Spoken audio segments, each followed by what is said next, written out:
Resuming debate, the honourable member for Courtenay-Alberni. Speaker, it's an honour to rise today to speak on the NDP motion regarding clean energy and just transition.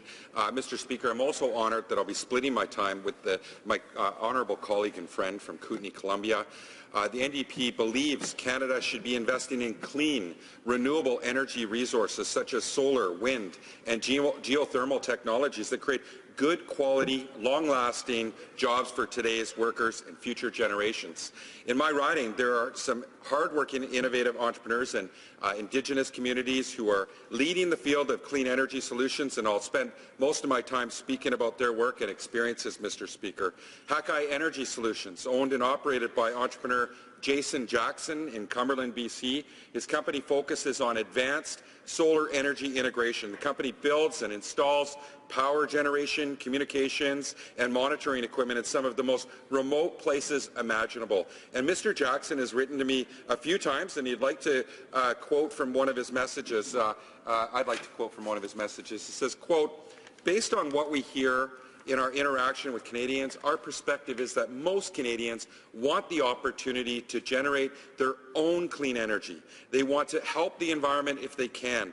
Why doesn't the Government of Canada take advantage of this tremendous talent that sits in waiting to supply a market demand that is so clear and present? Why doesn't the Government of Canada appreciate that Canadians see climate change as a serious threat and that they are willing to put their money where their mouth is?" And he underlines, "Homeowners that are ready to invest in renewable energy are immediately demotivated by the fact that, unlike other regions of the world, Canada has no public strategy and provides no financial incentive directly to home and business owners that want to participate in the clean energy economy." Another constituent of mine, Eduardo Oranga, has written to me many times and is a renewable energy advocate and proponent of solar energy. He has submitted a passive solar water heating project application to Natural Resources Canada, and his project proposes to train solar hot water heater installers, install solar water heaters, and create an installation standard through video and quality control inspection, and create a viable green employment opportunity in the Comox Valley.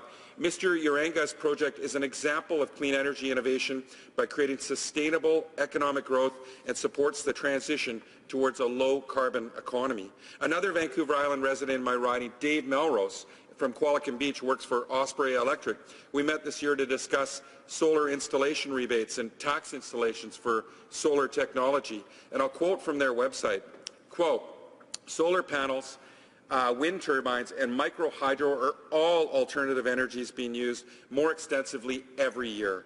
That's because material costs are declining and hydro costs are rising, allowing companies and individuals to consider new and exciting alternative energy solutions." End quote.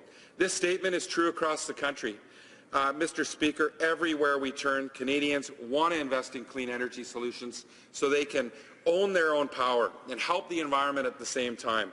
More and more Canadians are moving in this direction because the cost of doing so is no longer as prohibitive.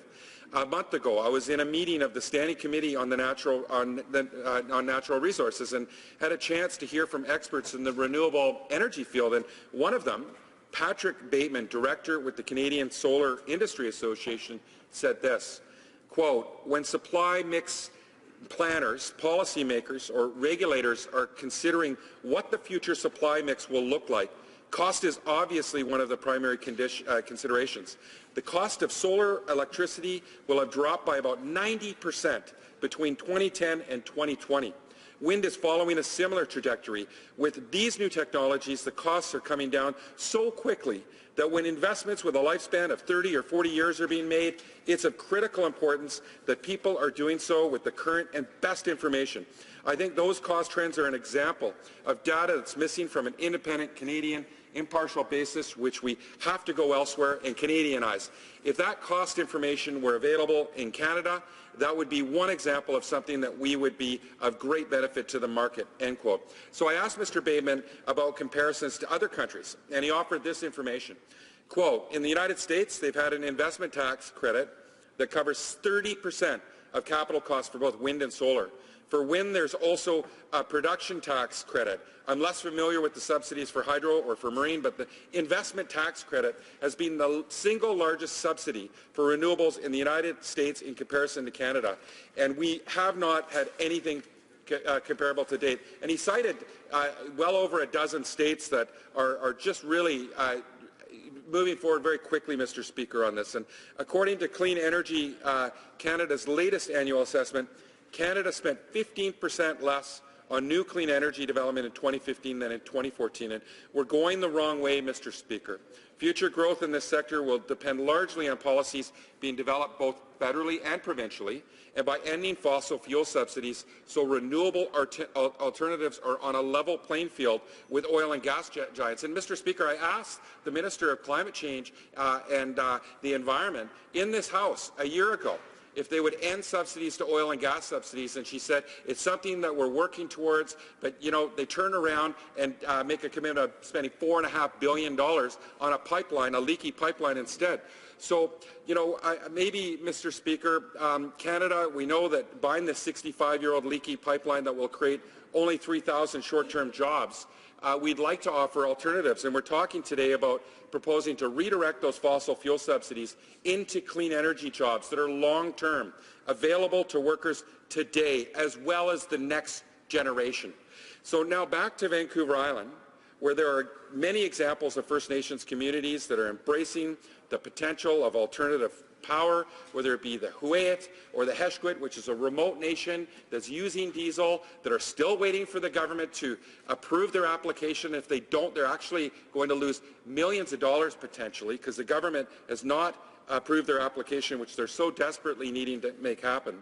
But I'll cite some that are having success, like the Sioux Nation, which is emerging as a leader in modern clean energy and have a great example of traditional sustainable living that its residents have embraced for generations. So the Sioux was the first Aboriginal community in the world to be designated a solar community. Solar programs for Colwood, the Capital Regional District, and several First Nations around BC are modeled on what Sioux has done. So then there is the story also, like in my home community, where the Courtenay-Alberni people it's the traditional territory of the Courtenay-Alberni people live. It's people that have a long history of innovation and trade. They're working on ensuring their energy, on ensuring that they have strong energy security. They have a run-of-the-river project called Canoe Creek, which became operational in 2010 and is environmentally friendly because it doesn't require them to dam the river. Run-of-the-river hydroelectricity is generated when water taken from a natural stream hits a turbine and activates a generator. That water is then returned back into the stream. The Canoe Creek is a 6.0 megawatt hydropower facility that can provide electricity to 2,000 homes, Mr. Speaker. Saya Masso, a good friend of mine, the nation's natural resources manager, said in an interview with the National Observer, quote, "Nobody was going to give us money for the project, so we had to use that high-value property to get this off the ground," end quote. Now here's another really interesting part of this story. In order to build the project, the Courtenay used pipes from another failed, outdated pipeline project. They have said that if Kinder Morgan fails to be completed, the leftover pipes could be used for clean energy projects. And the Courtenay people have a couple more hydro projects in their territories that are in different stages of development. So in conclusion, Mr. Speaker, these are inspiring stories of Canadians who are bringing solutions to the table, and I want to thank them for their dedication, their work, and passion for the health of our environment and our economy.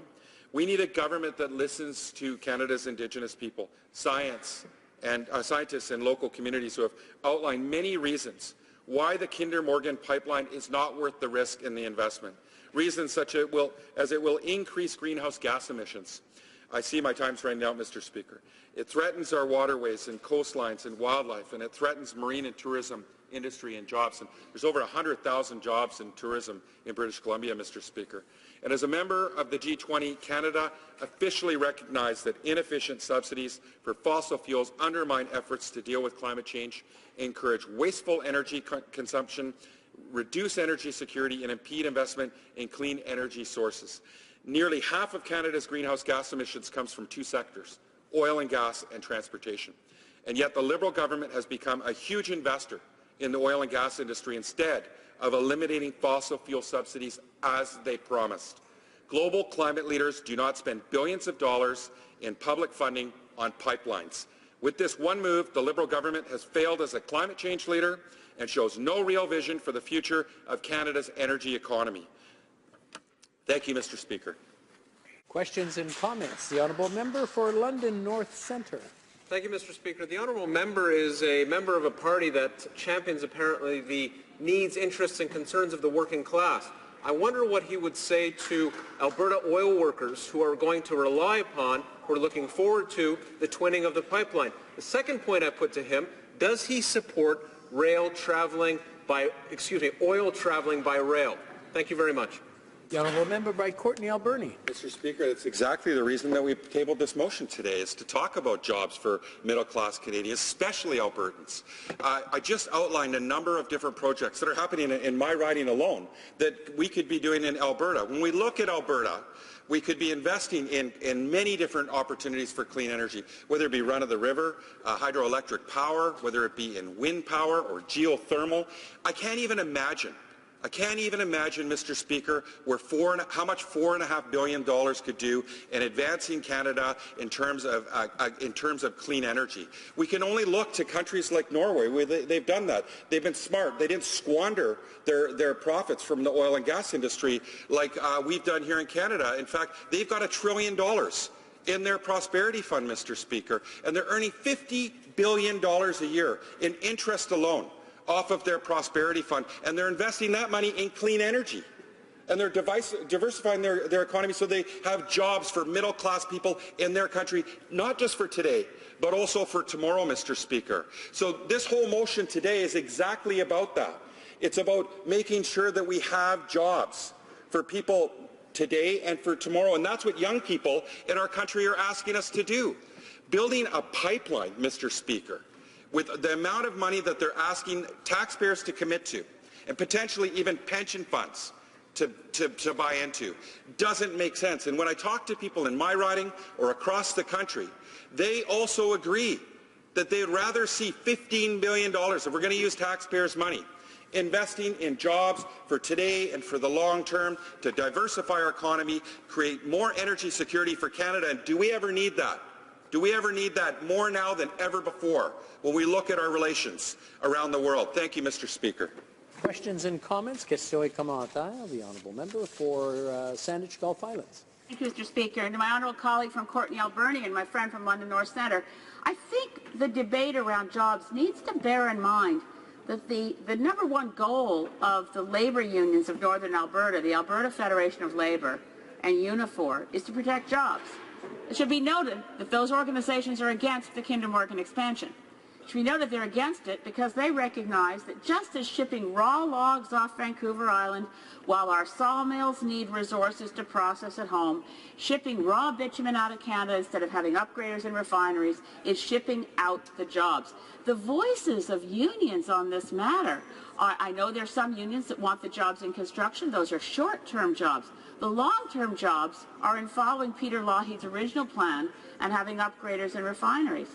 It's a mind-boggling reality that the jobs argument is so badly misunderstood in this country because propaganda seems to get away with the aura of fact, and those of us who bring fact-based critique to it are somehow clinging to a sort of a nirvana world. We would rather see Canada solve this problem by thinking like a country. And I wonder if my honourable colleague from Courtenay-Alberni wants to add anything to this issue of shipping out raw resources.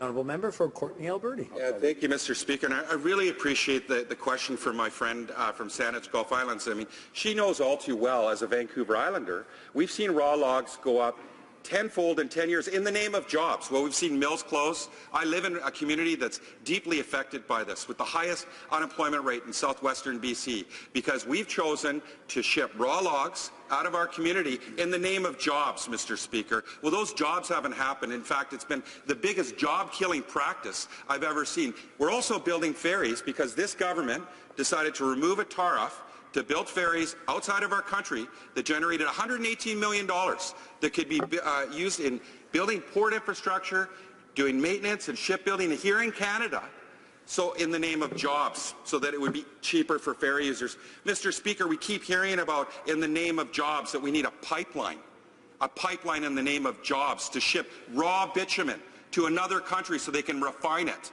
Mr. Speaker, it's the spin that is killing jobs in our country, and it's misleading people. What we need is to invest in clean energy, jobs for today and jobs for tomorrow, and stop shipping our raw resources, and this rip and ship mentality has got to end. This is an opportunity right now for the leadership and the courage that young people and people across our nation are needing and so desperately and demanding.